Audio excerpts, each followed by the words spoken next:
pudimos ver en el video anterior, la rebelión de Tupac Amaru generó una serie de medidas que la corona empezó a tomar para endurecer el tratamiento que tenía hacia los aborígenes, ¿sí? Entonces, la rebelión endureció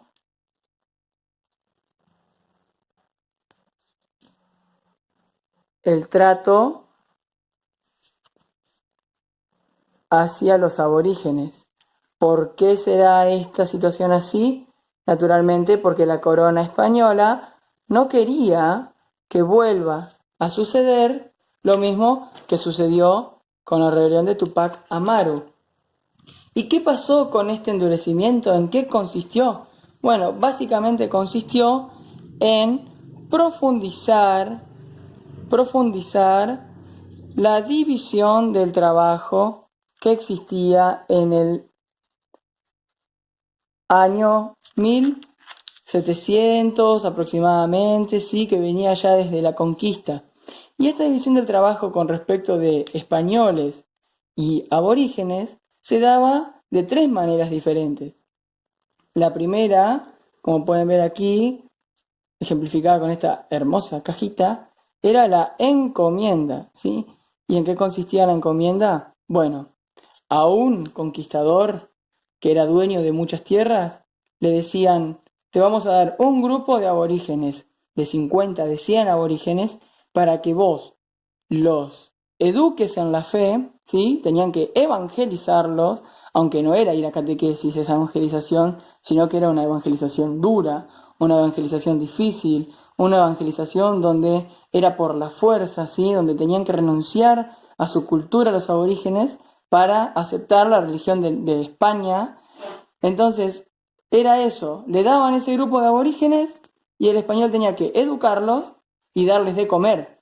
No importaba cómo les daba de comer, podía ser en abundancia, podía ser poco, podías hacerlo pasar hambre. ¿A cambio de qué? A cambio de que esa encomienda, ese grupo de 100, de 50, trabajaba en sus tierras como si fueran empleados suyos, ¿sí? Y su salario era la educación religiosa y la comida que recibían. Otro tipo de trabajo que existía era la llamada mita, ¿sí? ¿Y en qué consistía la mita? Bueno, era tal vez el trabajo más duro y más difícil de la época. ¿Por qué? Porque eran algunos aborígenes que eran dados a los funcionarios públicos, ¿sí? O sea, ¿qué quiere decir esto? Que era como que se lo encargaban a los gobernadores, se lo encargaban a los capitanes generales para que trabajen en bien del reino. ¿Y cómo lo hacían puntualmente los aborígenes? Bueno, recorrían grandes distancias desde su lugar, desde sus tribus, desde sus ciudades, hasta llegar a las minas de Potosí que es actualmente en Bolivia, donde extraían oro en menor medida, pero sí extraían gran cantidad de plata. Por eso podemos ver el pico de minero y ahí una piedra que brilla sería la plata, ¿no es cierto? Entonces, ese trabajo, ¿por qué era el más difícil? Porque para extraer la plata de la roca utilizaban gases que eran a base de mercurio. El mercurio es una sustancia muy tóxica para el ser humano.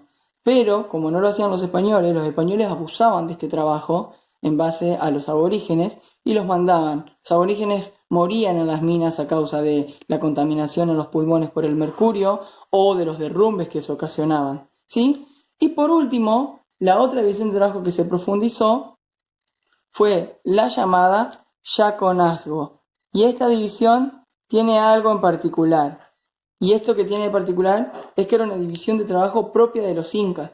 En esta no tuvieron que ver tanto los españoles. En estas dos sí, pero en esta no. ¿Por qué? Porque entre los incas había una gran diferencia social, entre los que eran funcionarios reales o de la realeza y aquellos que eran lo más bajo de la sociedad, que se denominaban llanas o siervos, ¿sí? Siervos no como animal, sino siervo como servidumbre. Y básicamente lo que eran, para entenderlo en un sentido claro, esclavos. ¿Qué pasó con el yaconazgo durante la conquista? Solamente cambió de dueño. Los llanas dejaron de servir a los incas y empezaron a servir a los españoles. Y lo servían en todo lo que el español lo necesitaba. Si un español lo necesitaba para que trabaje en su campo, lo hacía trabajar en su campo. Si lo necesitaba para que vaya a la mina, lo hacía trabajar en la mina. Si necesitaba quien le limpie la casa o le mantenga o alimentados sus animales, los tenían para eso, ¿sí? Eran esclavos, eran posesiones, eran objetos. De esa manera trabajaba el yaconazgo en la época de la conquista.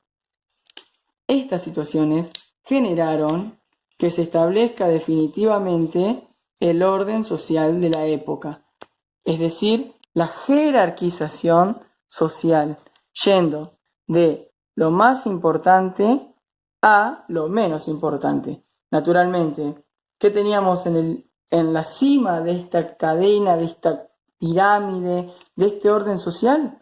A los españoles, ¿sí?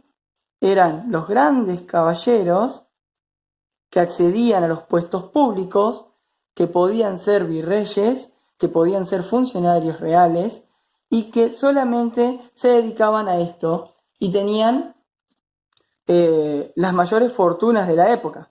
Luego venían los criollos, que tanto estamos acostumbrados a hablar en los actos de la escuela. ¿Qué eran los criollos? Como pueden ver en la galera o en el abanico, lo que tradicionalmente hablamos como caballero o dama antigua. Eran españoles nacidos aquí, es decir, hijos de españoles que habían nacido en Argentina, que eran de familia española, que tenían educación, pero por haber nacido en territorio de la colonia, no tenían el mismo derecho político que los españoles. Por lo tanto, un criollo nunca iba a poder ser virrey, un criollo nunca iba a poder ser un legislador, un criollo nunca iba a poder acceder a los cargos que tenían los que eran españoles peninsulares, como se llamaba, o españoles propiamente de España. Luego venían los mestizos. ¿Qué son los mestizos? Los mestizos eran hijos de españoles con aborígenes, ¿sí? Por ahí los españoles tenían hijos con la servidumbre que tenían de aborígenes y estos hijos se destinaban a trabajos no tan pesados por ser hijos de españoles, pero naturalmente no tenían los mismos derechos.